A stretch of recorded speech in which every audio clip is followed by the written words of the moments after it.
Thanks to the support as a channel member, Kyle Bykirch. They spoilt our fun last year.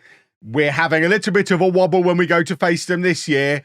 Just cross everything that we navigate our way past Real Madrid, because if we do, we set up that potential Champions League final against an already relegated Liverpool that could completely ruin them. In fact, I've got more to show you about Liverpool.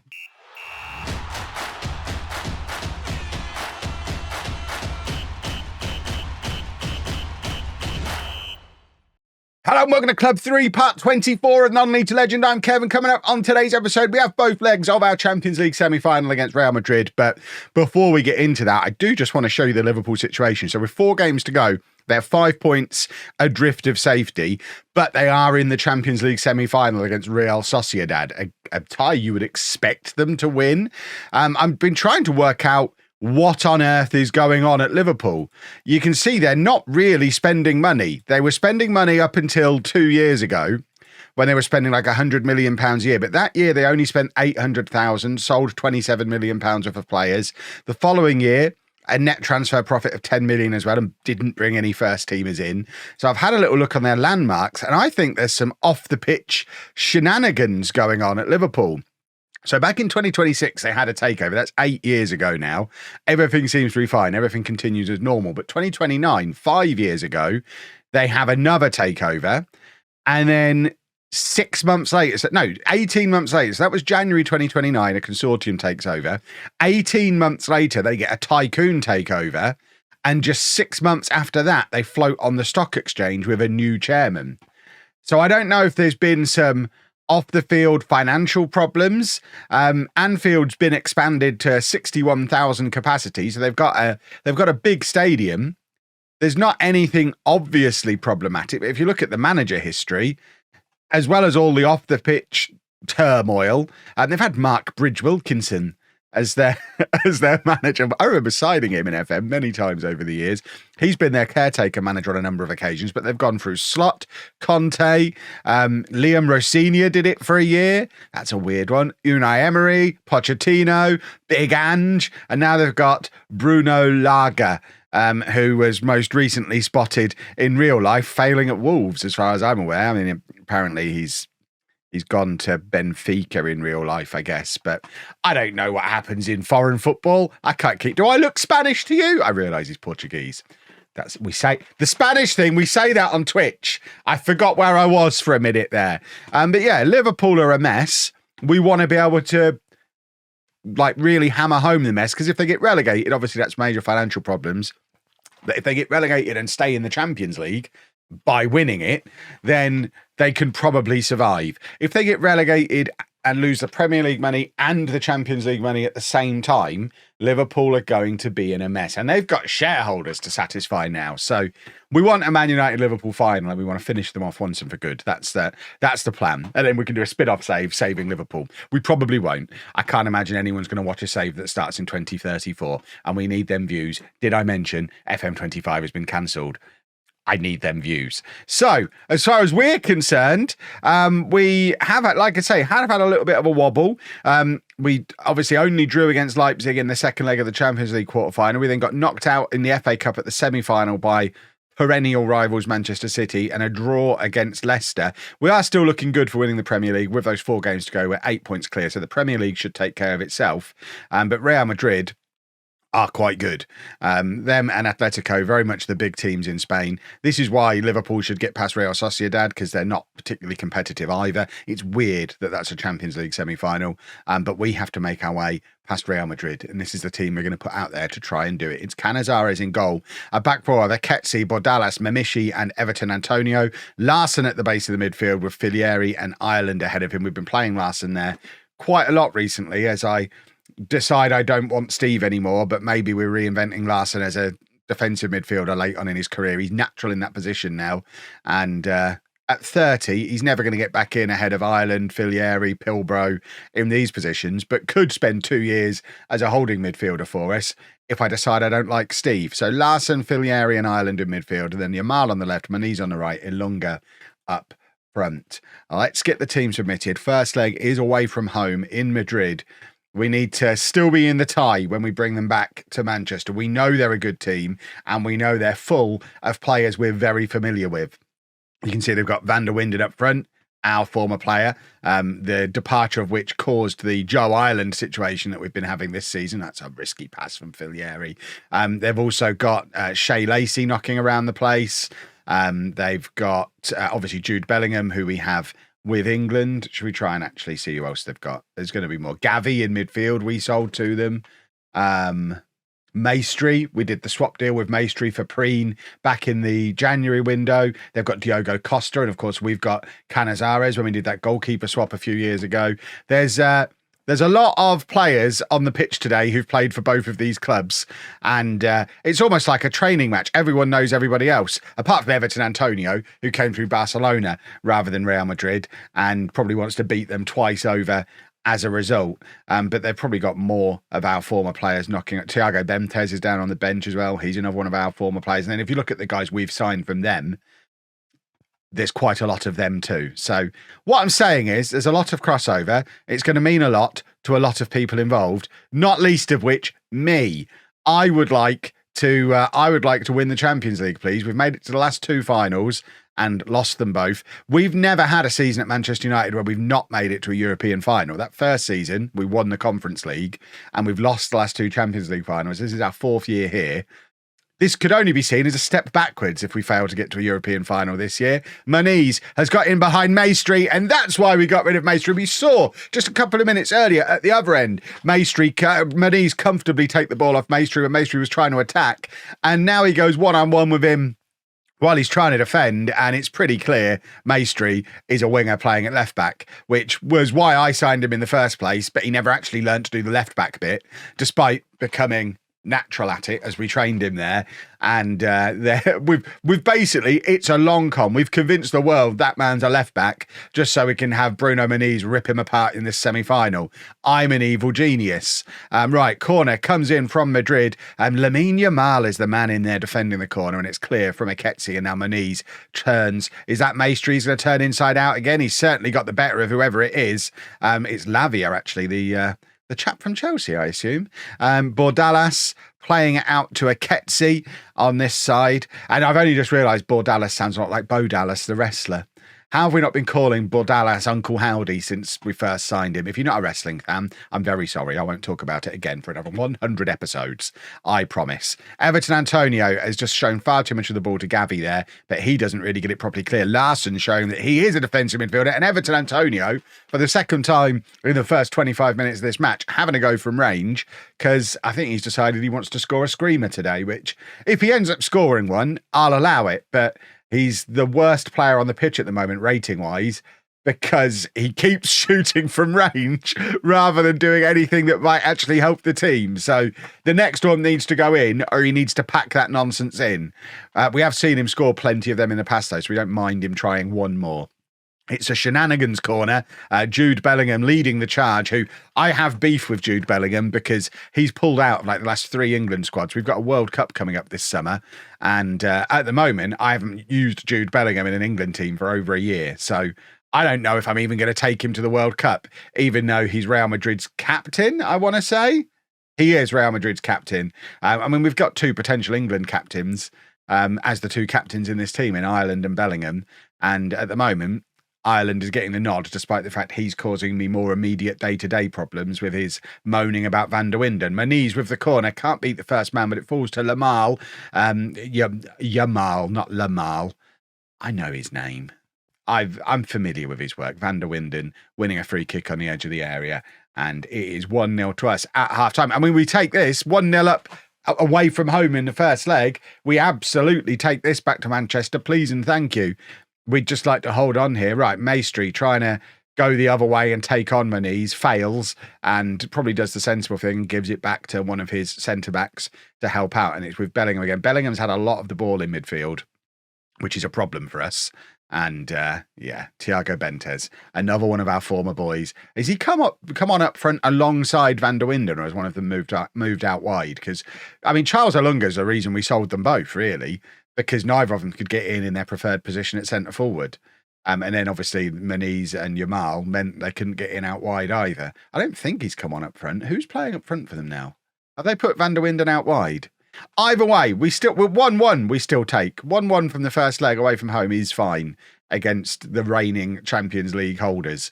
Right, Eketsi trying to go past whoever that is. I need to see the Real Madrid formation, but I can't pick it out when I do this. I can't see what it is. Oh, there you go. We can now. So yeah, Van der Winden's moved out to the left-hand side. Benitez has come on up front at half-time and made an immediate impact. Right, Larson tried to release Everton Antonio, who was our most attacking player there from right back. Larson, again, demonstrating he's a defensive midfielder. I'm enjoying Hugo Larson playing in that role. He's reinventing himself. He hasn't really been a starter for us for about a year and a half, but he might just be re-establishing himself in our starting 11, having gone away and learned a new position. This might be his career swan song. Ireland's giving the ball away there. But Eketsi gets him out of trouble, and now Uncle Howdy, plays it forward to Eketsi, and now Elunga goes past his man comfortably. Elunga's had a quiet game. He's only on a 6.2. I think he might have won a penalty here, though. He's on the verge of being taken off unless he gets up, scores this penalty, and then we call him a hero. But I don't think it was even in the area. It's not a penalty. Right, we're going to take off Elunga because he's not having a very good game, and he's just been kicked there as well. So Casemiro is going to come on up front. Heilbronn would come on, but he's not fully fit. And we're also taking off Yamal for Strobel, and Garnacho comes on for Maniz. So shuffling things around a little bit in that front three, but having two out-and-out wingers trying to support the closest thing we've got at the club to an out-and-out striker, because Ilunga's not really an out-and-out striker. He's a Kai Havertz. We love him. He does wonderful things for the team, but he's not an out-and-out striker.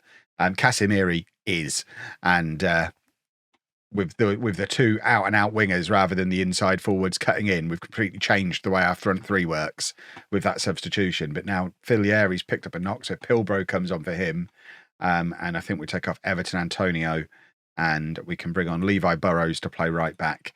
Not just because he's perfectly adequate at playing right back, but because, of course, he's going to give us that set-piece threat, which we've got the corner, the in-swinger. Burrows is there! Oh, it hits the crossbar!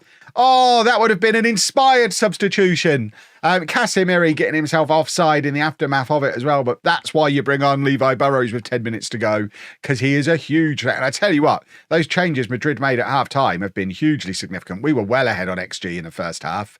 They deserved the 2-1 win based on how well they've played in this second half, but it's not ideal. And Thiago Benitez, just forever causing me problems. Should never have let him go, except he wouldn't be in our team if he'd have stayed, because who does he start ahead of? He's come off the bench, scored twice, and that does make things interesting for that second leg, doesn't it? That's 2 defeats in 4 matches in all competitions, and we're going to have to do the second leg without Filieri. Going to be fine. Well, a number of significant things have happened. Firstly, we beat Sunderland, which means with 3 games to go, we're 8 points clear, and the Premier League is just about wrapped up. Liverpool now only 2 points away from safety, though, so they might actually survive. They beat Arsenal 4-0. I think Liverpool might be back, although they did lose against Real Sociedad on penalties, so they're not making it to the Champions League final. So that dream of us being the ones who hand out the final blow to Liverpool, they're gone. They can now concentrate on just trying to stay in the Premier League, and Brighton might have the fun of finishing Liverpool off on the last day. The other significant thing that's happened is, where is he? Joe Ireland is no longer in a moody. He has dropped his concerns about Van der Winden and presumably saw how ineffectual he was in that first leg and was like, actually, you know what? We don't really need him. So hopefully that will lead to us getting this Joe Ireland back as opposed to this one. I mean, this one's still good. 11 goals and assists and a 7.09. For anyone else would be like, yeah, that's pretty good. We're used to this guy. So hopefully we get the return of him in time to win the Champions League and then have him lead us to win the World Cup. That would be jolly nice. This is the team for the second leg. It's Canizares in goal, a back four of Aketsi, Bordalas, Mamishi and Everton Antonio. Steve comes back in at the base of the midfield. We're not experimenting anymore. Filieri is back. He's fit. Plays alongside Ireland in midfield. Yamal, Muniz and Ilunga. We always know they're going to be the front three when they're all fit. We must win this game, boys and girls. Right, here we go. Why is it being so slow? I'm eager. I'm desperate to win the football match. There we go. Now we are in. Right, they've gone with Van der Winden up front, which is interesting. After how effective Bentes was when he came off the bench in the last game, they've not started him. So he's sat down on the bench again. Shea Lacey's on the bench this time. I don't think he was there in the previous match, but Shea Lacey could be the man who ruins everything for us, which, as Manchester United manager, would make me sad. As England manager, always a good sign, having my English players doing well in big competitions and whatnot. But we don't care about that. We want to win the Champions League with Manchester United. Because if I manage to bottle it 3 years in a row with a team this good, Ilunga's in! Surely! Oh, Costa. We should never have sold him. That was a huge chance. It was on a plate for Ilunga, and that would have been the perfect start for us. Muniz has now got a corner. He hits the in-swinger to the far post where Ireland is, but he can't make contact with it. Now that all the dog barking has stopped, I don't know if you could hear it, but there was lots of dog barking. It has allowed me to just calm down and compose myself a little bit after the initial excitement to get into the football match. If Maestri, oh my word, if Maestri's the guy who wins them the match, I'll be quite cross. My third choice left back going to Real Madrid, only because I was trying to solve a problem with my captain being silly about me selling our third choice striker. I mean, it's the most Football Manager series of events that could ever conspire against us. And yeah, I'd be cross about it. Right, come on, let's just. We need to defend. We need to get up the other end of the pitch and do a goal. We need to not be cowards. Come on, boys. Here we go. Canizares plucking the ball out of the sky. Oh, Real Madrid have had a very strong start to the game. We're going to do a shout. We're demanding more. Come on, you idiots. Do a football. Just because they started the defending champions. We won the Conference League a few years ago. We know how to win in Europe. We've won the Premier League 4 years in a row. We should be able to win the Champions League in that time. Right, Steve plays it forward to Ireland. That's a lovely ball from Ireland into Ilunga. Have we got the return of the all-conquering Joe Ireland of the past? Because that was a stunning pass and a great finish from Ilunga. Not even any question of it being offside. No flag, no talking to VAR. This is just a brilliant, brilliant pass from Ireland. He's back, boys and girls. Morale Manager 2024 strikes again, but it's 1-0 on the night, 2-2 on aggregate, and it's game on.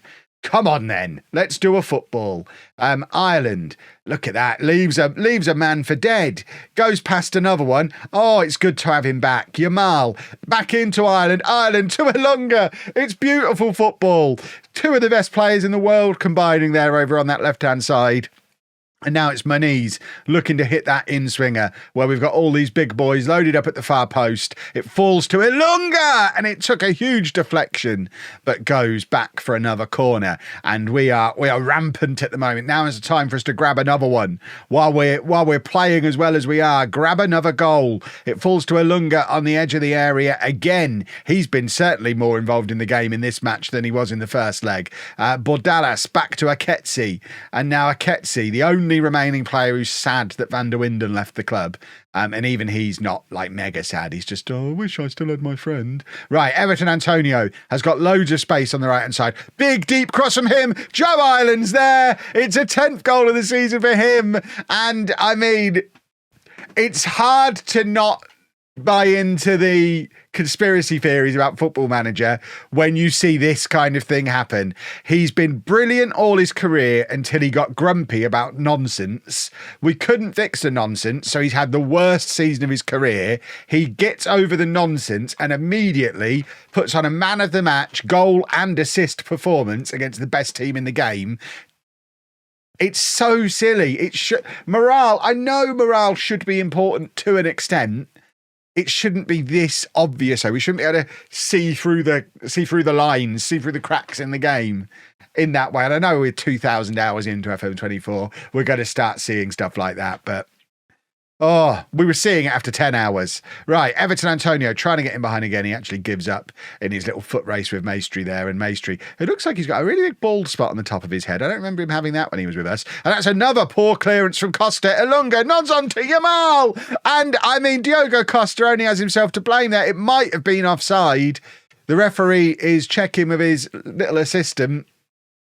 I'd like it to be given, please. It has been given, and this is all Costa. I don't know what he's thinking. Just kind of dinks it up into the air. Ireland is there with the interception. Ilunga nods it to Yamal. I mean, it's all headers. We just do the headers. We're the big meaty boys. It's 3-0 on the night, 4-2 on aggregate. It's the Joe Ireland show, and I am very happy to be here witnessing it.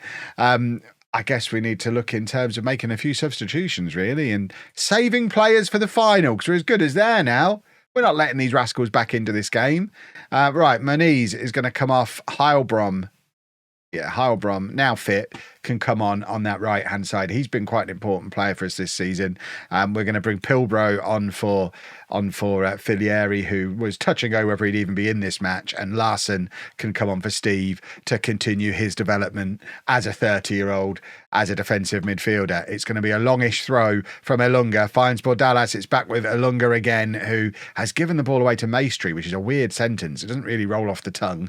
But Pilbro is there, all 5'3" of him, plays it into Ilunga. He's got the flick on again, looking for Ireland. I mean, Ilunga's decided today's the day he becomes a proper centre forward. He heard me describe him as Kai Havertz, and he's now decided, no, I am a proper striker. So he started doing more Kai Havertz things, like the flick-ons.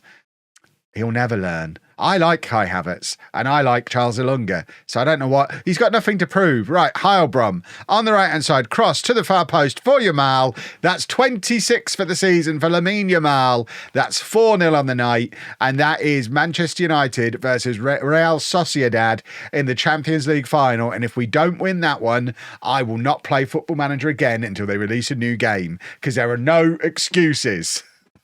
Goodness me. I mean, if it does happen, I will come up with an excuse. I still have those bills to pay that I was talking about before. Bordalas has just got his 17th goal of the season. He's not even Levi Burrows. He's only 6'3". He's barely taller than I am, but he's very effective in this situation. I mean, it helps that we've got some very, very good corner takers. Right. 5-0. I think we can take Yamal off now. Strobel comes on for him. Strobel probably could have come on the right before. Can he not play on the... I mean, he can play on right midfield, but not right wing, because Football Manager. Mamishi's going to come off for Burrows as well. I should have brought on Alan Preen so they could have seen what a proper left-back is like. Although, to be fair, Maestri's been their only player who's put in any kind of performance in this match. So all that stick I gave him in the first leg, he's been their best player in the second leg. To be fair, though, he is a defender in a match they lost 5-0. So it's not necessarily roaring praise for Maestri. But we're in a final at the Millennium Stadium. We don't have to travel far. It's going to be Manchester United versus Real Sociedad. That's obviously going to be tomorrow's episode. We'll hopefully also include a Premier League trophy lift as well. And I'm delighted. If you've enjoyed that, please make sure you leave a nice big thumbs up on there for me. Subscribe to the channel for daily Football Manager videos. And thank you very much for watching.